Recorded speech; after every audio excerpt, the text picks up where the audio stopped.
I think that like the best part of overripened bananas is banana bread. Today we are going to be making a 1 bowl whole wheat coconut banana loaf. And I'm going to be making banana bread for the same reason a lot of you guys are, and that's because I have these seriously beautifully overripened bananas. Hopefully you guys already have all of this stuff in your pantry. So to start, I just went ahead and I toasted some coconut.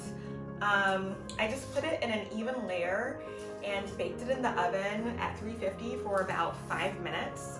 And by toasting the coconut, we're bringing out a lot of the aromas and flavors, and it'll also give a nice crunch to our loaf since I'm not using nuts, but you guys can definitely add some nuts if you'd like. I have 5 tablespoons of oil that I'm gonna mix with 3/4 of a cup of brown sugar, and I'm using melted coconut oil because I want to give a lot of coconut flavor, but you can use any kind, you can use a light olive oil. Melted butter is a classic for banana bread. And by using melted butter or oil, this is going to come together so easily. Again, you don't need any special, you don't need any like electric mix or anything like that. We're just going to whisk and it comes right together. All right. I'm going to add my eggs. I mean, there's a reason banana bread is so popular. It's so easy to make. It uses up something that looks kind of ugly on the outside. You know, it looks bruised, but once we peel them back, you'll see that you can't judge a banana by its spots. Actually, you can, because the spots are a good thing. It just means that it's a nice, super, super sweet, super ripe banana. And even if it is a little mushy or any little brown parts inside, I use them anyway. It's going into the oven for like an hour.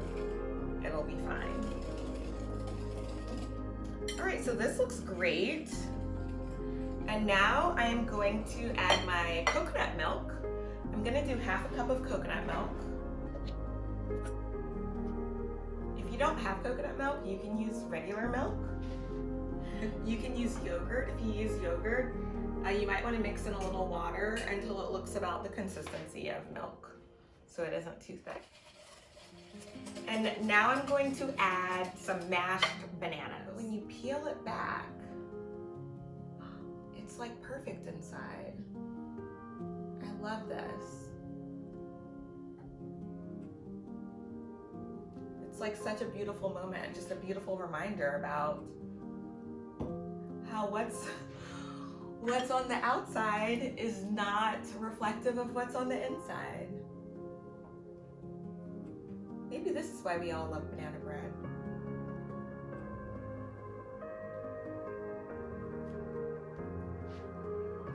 So I'm gonna do 4 bananas, which is exactly how many bananas I have left, which is perfect. Before I go to the store and restock on too many bananas so that we can end up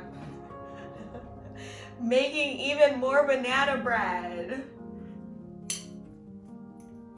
And the riper and softer they are, the easier they are to mash.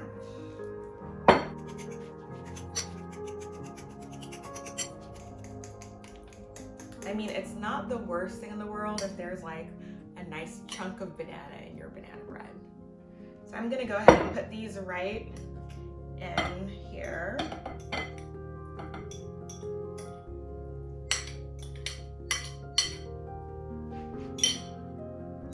I'm gonna switch to a spoon just because it's gonna be easier to stir in. And by spoon, I mean my handy rubber spatula. You can sift these in, that's a great idea. My sifter is in the dishwasher, so I'm gonna skip that step today. So I've got 1 1/4 cup of whole wheat flour. We're doing all wheat flour for this. I'm gonna do a half teaspoon of salt. I'm gonna do a full teaspoon of baking soda. And I'm gonna do a teaspoon of cinnamon.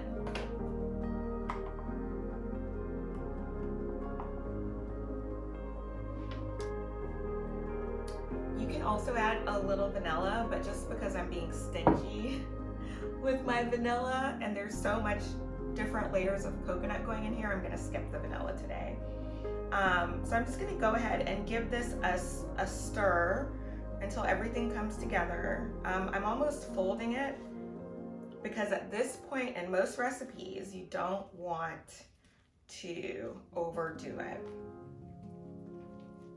That looks great. Now I'm gonna add the toasted coconuts.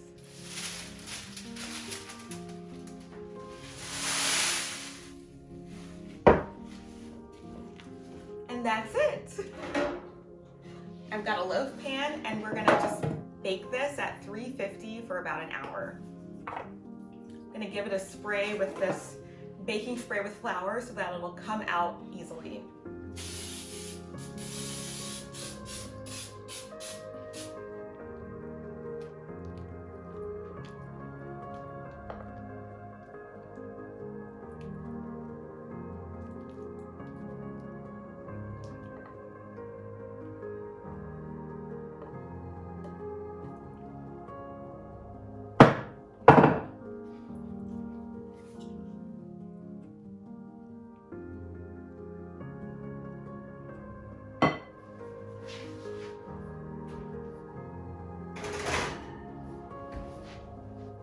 So we're gonna let that bake until it smells like coconut banana bread all over the kitchen, and it's browned on top, not jiggling in the center, and a toothpick inserted in the middle all the way down comes out clean.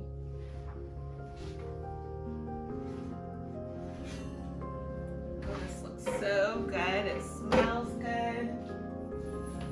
Let's do a little test to see if it's ready.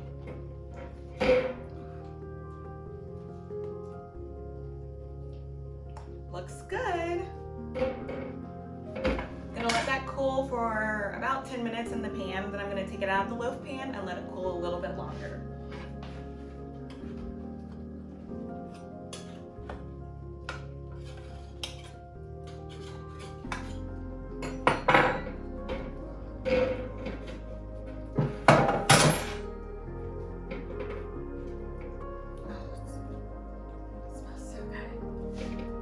I think I should try a piece.